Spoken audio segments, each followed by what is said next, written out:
Part 3. Here we go. It was a stormy night for Barron. Literally. Jason had called him on the phone to come over to his place in the rain. According to the call, he needed his help. But what was it this time? Had he messed up with the internet again? Had he accidentally destroyed something with his axe? This better be good. But when he stepped through the neighbor's door, this was not what he expected to find. He saw Jason on the other side of the room talking to a young girl as if trying to reassure her.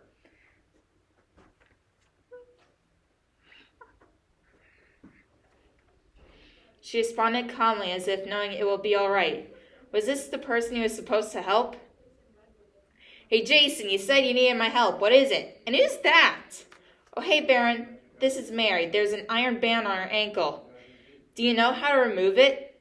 Let's sit down, let me see, and just have you get this on you. So all three sat down on the floor so that Barron could examine it. Then he looked up. I'm sorry, this is beyond my knowledge. You'll have to find someone else. I'm sorry. It's alright, Barron. To look on the bright side, I got to introduce you to Mary, answered Jason.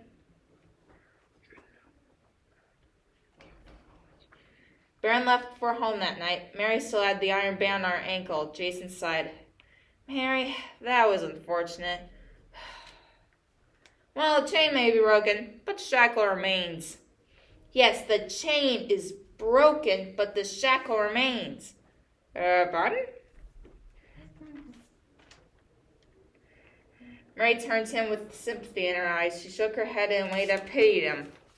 Jason, I know there's a shackle with a chain holding you down. You know it hurts me to watch another suffer. But if you're not ready to tell me, I won't force you. That would hurt you rather than help you, but I'm letting you know I'll be there when you need me. Jason looked at her and replied, I appreciate your concern, but this is something I have to process and put up with. Then you can let me ease that pain for you. You have been haunted by a nightmare for so long, it frightens you to mention it. I get that, but don't worry. I'll be patient. Jason could only thank her for her concern. Other than that, no one could speak that evening. Jason could not sleep that night. He was glad Mary was safe with him, but Lilith's disappearance was still in his mind, even though he tried to forget. He turned to see Mary on the ground. Part of him wanted to tell her. He had not wanted to hold all this hurt in, but how? How about we just get this over with, like quickly? Leaving hurt is better than long-lasting pain, right? Jason sighed at his brother, who always had this attitude. Well, can't hold it in forever. He got out of bed, walked over to Mary, and shook her awake. Hey, Mary, you're right. There's something that's been bugging me lately, and I can't seem to keep it contained any longer. Mary quickly got up. What is it, my friend? Well, there's this friend I had. He continued to explain his friend Lillith, and how she disappeared in front of him. How she was basically dead, literally. Mary looked at him in shock. She had seen many things, but a spirit of the dead taking on a human form? This was a new reality to her. But now was the time to help her friend, not to be confused now. She couldn't think of herself now. Mary stood and held on to her friend in embrace. She could hear him trying to cough back tears and could feel his lungs heaving. Hey, you don't have to hold all that feeling in. You cared about her a lot, but she was right. Holding on to her will hurt you. You can let it out. You can let it out. They both stood there and just hugged for a while until they got sleepy again and returned to bed. You've been in a cage and cannot sleep. You looked out the window hoping for a way. Mine was a troll, but yours was deeper. The chain may be broken, but the shackle remains. When one reaches out, they might find a hand. And how is physical pain connected to mental? My chain will come off, but yours will be a scar. The chain may be broken, but the shackle remains.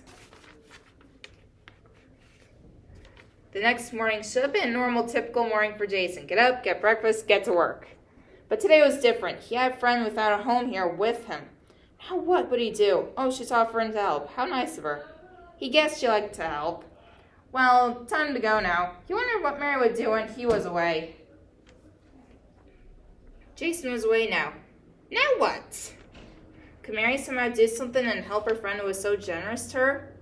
She looked all over the place. It was a mess. Things were piling up. Mary guessed Jason was too busy for his home. No big deal. She cleaned up this place for him.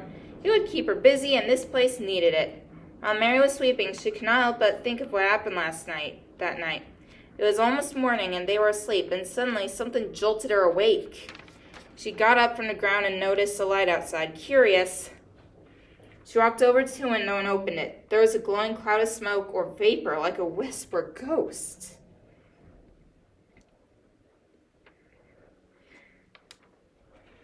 Still curious, she climbed out the window and approached it. When she got close to it, it spoke to her with a young woman's voice. It asked her if she was Mary. Then it asked her to keep her beloved friend happy, then disappeared. Could that have been Lilith's spirit? Either way, that still lurked in the back of her mind like a ghost. Jason was in for a surprise when he got home. When he opened the door, he did not think he'd find the place a lot cleaner than usual. The floors had less dust, the windows were more clear, and the counter had more space. Had Mary cleaned the place while he was away? How long had he been gone? While he was checking the place out, he could hear humming upstairs. He went up there and found Mary humming to herself while sleeping. "Aw, what a cute little house girl," exclaimed Jason. Mary turned around startled. "Jason! Hey, I'm back." Jason went up to her and hugged her. Mary responded by placing her head on his shoulder. Then she began to nuzzle him and purr. Jason chuckled. Cute. Mary's movements slowed down, and her body tensed as if cold. Every time he called her cute, she felt warm inside for some reason.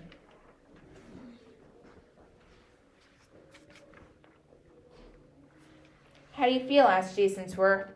"I feel different. I feel warmer, more secure. How about you?" I could just hang on to you and keep you here," he replied. "So you don't want me to leave?" "No way. You've been helpful in ways I can list, so please stay until you've found a home."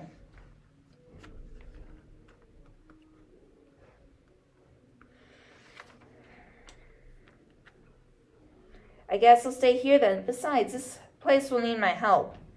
Jason wasted no time heading to the phone. He was about to dial his friends until he said, "I can't wait to tell my friends about my new roommate."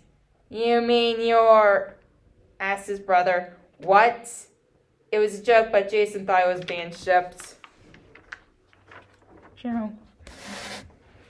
Bonus scene. Dawn and Angel of Vengeance stayed rivals / enemies / nemesis from that day. Once in a while, they would end up fighting, and Dull's brother, along with Vengeful Angel's friend, watching. Here's what would happen. Jason. "Oh, boy, they're at it again." Mary. "Yes, they are." Jason. "It's a good thing we found someone to remove the iron band, huh?" Mary. "Yes, it was a good metaphor, but it had to come off soon." Jason. "Do you think my bro has a chance?" Mary. "No, angels cannot marry. It says that in scripture."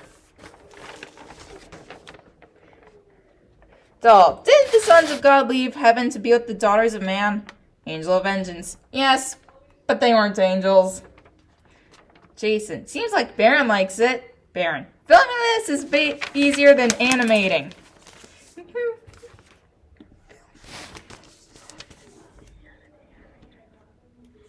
Like my crossover?